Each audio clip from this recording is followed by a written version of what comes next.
अगर आपके भी यूपी स्कॉलरशिप 2023-24 के फॉर्म में कोई डाटा गलत है, स्टेटस गलत तरीके से दिखा रहा है और आप करेक्शन करना चाहते हैं तो वीडियो को थोड़ा सा ध्यान से देखेंगे, स्किप करके बिल्कुल भी नहीं देखेंगे, सारी चीज़ों को समझेंगे, सारी चीज़ें मैं आपको बताने वाला हूँ। इसके अलावा अगर आपके में कहिए कि फॉर्म में करेक्शन का ऑप्शन नहीं आ रहा है, इसका मतलब कि जो आपका स्टेटस है वो सारी चीज़ें सही है, उसमें आपको करेक्शन करने की ज़रूरत नहीं है, आपको लिंक दिया ही नहीं गया है करेक्शन करने का, ठीक है। इसके अलावा एक और समस्या आ रही है कि सपोज कीजिए कि आपके में करेक्शन का ऑप्शन नहीं आ रहा है और एक दो कुछ नॉर्मल से डाटा आपके में गलत है और करेक्शन का आपका पोर्टल ही नहीं ओपन हो रहा है। तो अभी देखिए आपका डेट है 15 तक, तो उससे पहले आप चेक करते रहिए। अगर करेक्शन का ऑप्शन नहीं आता है इसका मतलब कि वहाँ से आपका वेरीफाइड हो जाएगा, उसमें कोई समस्या नहीं, ठीक है। अब किस प्रकार की आपके स्टेटस में समस्या आ रही है आप कमेंट करके बताएंगे तो आपके कमेंट के हिसाब से आपको वीडियो करेक्शन का वीडियो प्रोवाइड कर दिया जाएगा। और किसी अन्य प्रकार की समस्या आ रही हो तो आप भी कमेंट करेंगे या फिर व्हाट्सएप पे मैसेज भी कर सकते हैं। हालांकि मैं व्हाट्सएप पे रिप्लाई नहीं दे पाऊंगा इसलिए कि कई हज़ार बच्चों के मैसेज आ रहे हैं, आप खुद भी सोच सकते हैं व्हाट्सएप पे रिप्लाई देना पॉसिबल नहीं होता है। लेकिन जैसे जैसे करिए बच्चों के ज़्यादा वगैरह वहाँ पे मैसेज आते हैं या फिर कमेंट्स वगैरह आते हैं तो उस हिसाब से मैं आपको वीडियो प्रोवाइड कर देता हूँ, ठीक है।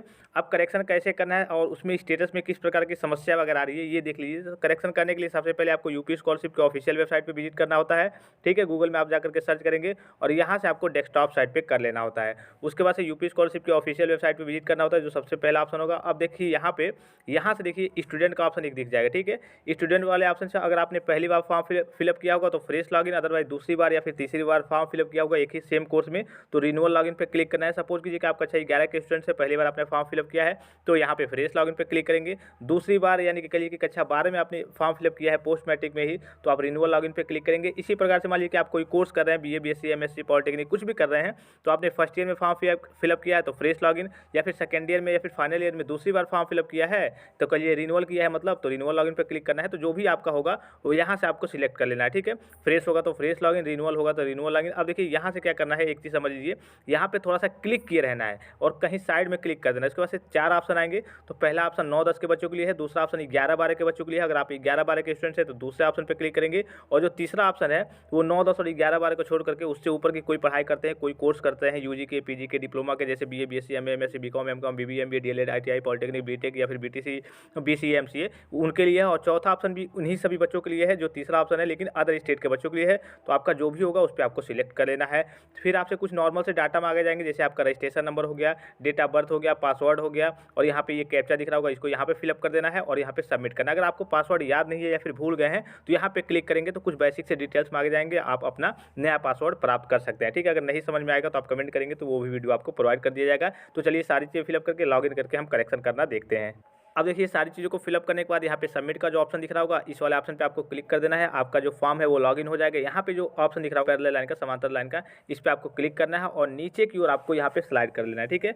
अब नीचे की ओर आएंगे तो यहाँ पे देखिए नीचे की ओर जैसे आप आएंगे तो एक चेक करेंट स्टेटस का ऑप्शन दिख जाएगा कि आपके स्टेटस में क्या समस्या है, ठीक है। तो स्टेटस आपका यहाँ से भी दिख जाएगा, आवेदन पत्र को संशोधित करें, ठीक है। इसमें भी आप जाएंगे, आवेदन पत्र को संशोधित करें, ये आपका करेक्शन का लिंक है। इसमें भी आपका स्टेटस में जो समस्या होगी वो यहाँ पे दिख जाएगा। आप देखिए इनके स्टेटस में क्या समस्या है और आपके स्टेटस में जो भी समस्या होगी वो आप कमेंट बॉक्स में कमेंट करके जरूर बताएंगे।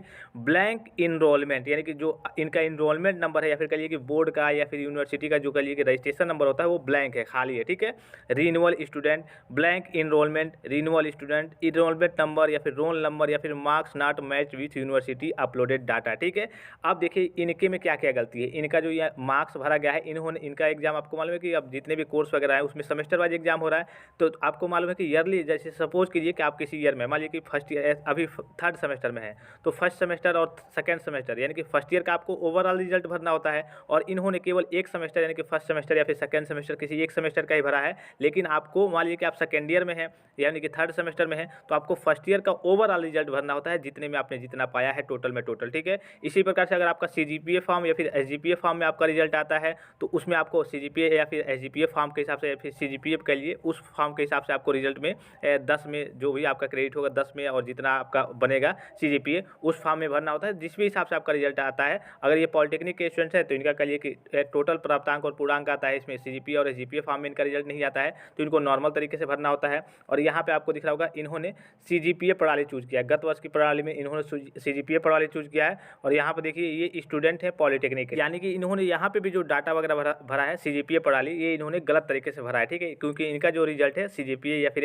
सीजीपीए फॉर्म में नहीं आता है, इनका रिजल्ट नॉर्मल आता है। पॉलिटेक्निक के स्टूडेंट्स हैं। अब इन्होंने जो गत वर्ष का प्राप्तांक पूर्णांक भरा है वो भी, अगर आप सीजीपीए चूज करते हैं तो यहाँ पे आपके गत वर्ष का पूर्णांक जो रहेगा यहाँ पे 10 ही रहता है, ठीक है। 10 में से आपका जो भी सीजीपीए बनता है वो फिलअप करना होता है। मान लीजिए कि अगर आपका सीजीपीए या फिर एसजीपीए फॉर्म में रिजल्ट आता है तो ठीक है। तो इसी प्रकार से यहाँ पे देखिए ये जो फीस वाला ऑप्शन है ये आपका सही है, तो ये नहीं ओपन होगा। अब यहाँ से आपको फिलअप करना है। अगर आपकी बैक है, किसी सब्जेक्ट में बैक है, तो यहाँ पे क्या करना है, प्रमोटेड, यहाँ पे देख लीजिए, अब मैं दिखा दूँ आपको, प्रमोटेड विथ मार्क्स भरना है, ठीक है। अगर ग्रेस मिला है तब कोई समस्या नहीं है, ठीक है, तब आप पास भरेंगे। लेकिन अगर आपकी बैक है तो प्रमोटेड विथ मार्क्स भरना है। इसी प्रकार से यहाँ पे इनका मैं चलिए एक एक सिलेक्ट कर लेता हूँ, एक एक सिलेक्ट करके आपको दिखाता हूँ। यहाँ पे अगर बैक है, चलिए मैं इसका पहले आपको रिजल्ट दिखा देता हूँ।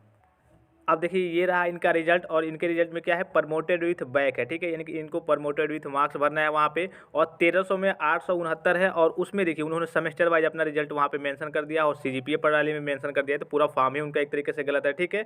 इसके अलावा इनरोलमेंट नंबर इनको फिलअप करना हो, तो चलिए एक एक मैं वहाँ पे फिलअप करता हूँ। तो सबसे पहले देखिए यहाँ पे जो पास है, यहाँ पे इनको प्रमोटेड विथ मार्क्स करना है, ठीक है। तो प्रमोटेड विथ मार्क्स मैंने कर दिया। और यहाँ पे चूंकि पॉलिटेक्निक का एग्जाम भी जो होता है वो सेमेस्टर वाइज होता है, ठीक है, या फिर जिस भी कोर्स की बात करें, बीए, बीएससी, एमए, एमएससी, सबका सेमेस्टर वाइज होता है, ठीक है। तो अगर आपका सीजीपीए फॉर्म में रिजल्ट वगैरह आता है तब आपको यहाँ पे सेमेस्टर वाइज प्रणाली चूज करना है। अदरवाइज यहाँ पे आप वार्षिक परीक्षा प्रणाली चूज कर सकते हैं, ठीक है, अगर आपका सीजीपीए फॉर्म में नहीं आता है तो। लेकिन अगर आपका सीजीपीए फॉर्म में आपका रिजल्ट आता है या फिर एसजीपीए फॉर्म में आता है तो यहाँ पे आपको क्या करना है, सेमेस्टर प्रणाली चूज करना है, ठीक है। और फिर यहाँ पे देखिए वार्षिक परीक्षा प्रणाली, तो यहाँ से आपको ये जो सिलेक्ट है तो इसमें भी आपको अगर वार्षिक यहाँ पे सिलेक्ट किया है तो यहाँ पे भी आपको वार्षिक परीक्षा अंक प्रणाली चूज कर लेना है। अब यहाँ पे आपको गत वर्ष का प्राप्तांक और पूर्णांक भरना है। तो गत वर्ष का जो पूर्णांक है इनका टोटल है जो है 1300 में है, और 1300 में इन्होंने कितना पाया है वो यहाँ पे आपको फिलअप करना है। तो चलिए मैं फिलअप कर देता हूँ। अब देखिए गत वर्ष का प्राप्तांक हो गया 869 है और 1300 में, ठीक है। परसेंटेज आपको कैलकुलेट करके यहाँ पे परसेंटेज आपको फिलअप कर लेना होता है। अब यहाँ पे आएगा आपका, यहाँ पे जो ऑप्शन दिख जाएगा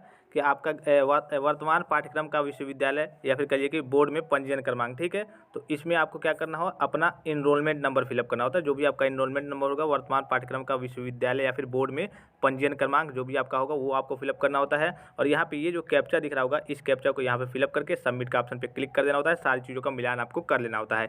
एक चीज़ मैं आपको पहले ही बता दूँ, जैसे कि मान लीजिए सपोज कीजिए कि आपके में ये समस्या आ रही है कि enrolment number, roll number, marks not match with university uploaded data, और आपकी पूरी चीज़ें सही है। एक बार मिलान जरूर कर लेंगे आप, ठीक है, कि आपकी पूरी चीज़ें सही है, इनरोलमेंट नंबर भी सही है, रोल नंबर भी सही है और मार्क्स वगैरह भी सही है, फिर भी आपके में ये समस्या आ रही है तो आपको घबराने की जरूरत नहीं है। जब आपका DW लेवल से फिर से वेरीफाई किया जाएगा तो सारी चीज़ें आपकी वेरीफाई कर दी जाएंगी, अपडेट कर दी जाएंगी, ठीक है। लेकिन सही होगा तभी, ये नहीं है कि आप देखते रहोगे हाँ हाँ सही तो है, सही तो है, और पता चले कि नहीं आपका तो गलत था, तो इस केस में आपका फॉर्म रिजेक्ट हो जाएगा, ठीक है। अगर सही होगा यहाँ पे, अगर गलत तरीके से यहाँ पे दिखा रहा होगा तब तो अपडेट हो जाएगा किसी कारणवश, ठीक है। लेकिन अगर गलत होगा और आपको लग रहा होगा कि हाँ सही है और बाद में पता चलेगा कि नहीं ये तो गलत था, मेरा ये करना चाहिए था, तो इस केस में आपका फॉर्म रिजेक्ट हो जाएगा। सारी चीज़ों को फिलअप करके यहाँ पे कैप्चा फिलअप करके चलिए सबमिट के ऑप्शन पे मैं क्लिक करके आपको आगे प्रोसीड करके दिखाता हूँ। अब देखिए सारी चीज़ों को फिलअप कर लिया गया है, आपको मिलान जरूर कर लेना है एक बार। और यहाँ पे जो सबमिट का ऑप्शन दिख रहा होगा, इस सबमिट वाले ऑप्शन पे आपको क्लिक कर देना है। जैसे इस पर क्लिक करेंगे देखिए आपका आवेदन पत्र सफलतापूर्वक संशोधित हो चुका है, यानी कि आपका फॉर्म संशोधन हो चुका है। अगला चरण जांच हेतु आवेदन प्रिंट करें, यहाँ ये जो ऑप्शन दिख रहा होगा, तो यहाँ पे ये जो ऑप्शन दिख रहा होगा होम वाला, इस वाले ऑप्शन पे आपको क्लिक करना है, ठीक है। और फिर यहाँ पे आपको 3 पैरेलल लाइन पे क्लिक करना है और नीचे की ओर आना है, ठीक है। अभी फिलहाल में आप नीचे की ओर आएंगे तो कभी कभी जांच हेतु आवेदन प्रिंट करें, और यहाँ पे देखिए आवेदन पत्र को संशोधित करें और संस्था में जमा हेतु आवेदन प्रिंट करें, ठीक है। अब आपका संशोधन हो चुका है। अब यहाँ पे संस्था में जमा करें, इस पर क्लिक करेंगे तो आपका फॉर्म लॉक हो जाएगा। तो यहाँ पे देखिए, यहाँ पे ये जो दिख रहा है, एक बार और मिलान कर लेंगे कोई डाटा गलत तो नहीं है, ठीक है। अब संस्था में जमा करने हेतु आवेदन प्रिंट करें।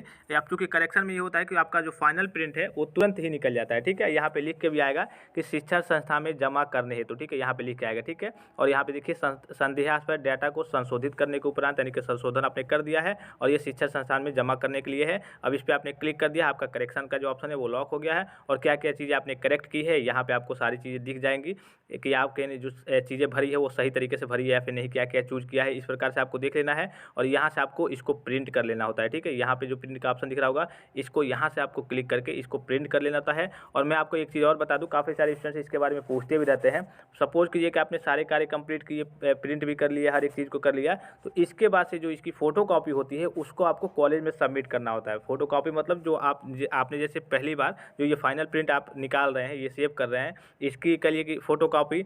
और जो आपके डॉक्यूमेंट्स वगैरह लगते हैं, जैसे आपने पहली बार फॉर्म को फिलअप किया था, जितने डॉक्यूमेंट्स वगैरह आपने अटैच किए थे और कॉलेज में सबमिट किए थे, उसी प्रकार से आपको इस बार भी सबमिट करना होता है। अगर आप सबमिट नहीं करते हैं या फिर नहीं कर पाते हैं तो इस केस में आपका फॉर्म जो है वो रिजेक्ट हो जाएगा, डायरेक्टली रिजेक्ट हो जाएगा, इसलिए कि आपने हार्ड कॉपी को कॉलेज में सबमिट नहीं की है। तो ये आपका करेक्शन का प्रोसेस होता है। अगर किस आपके स्टेटस में या फिर जो करेक्शन होता है, करेक्शन करना है करिए, उसमें किसी प्रकार की एरर्स आ रही है, कोई समस्या आ रही है, तो आप कमेंट बॉक्स में कमेंट जरूर करेंगे और वीडियो को एक लाइक जरूर कर देंगे। आई होप कि वीडियो आपको इन्फॉर्मेटिव लगा होगा। फिलहाल इस वीडियो में इतना ही, इजाजत दीजिए। धन्यवाद, थैंक्स फॉर वॉचिंग। मिलते हैं नेक्स्ट वीडियो में।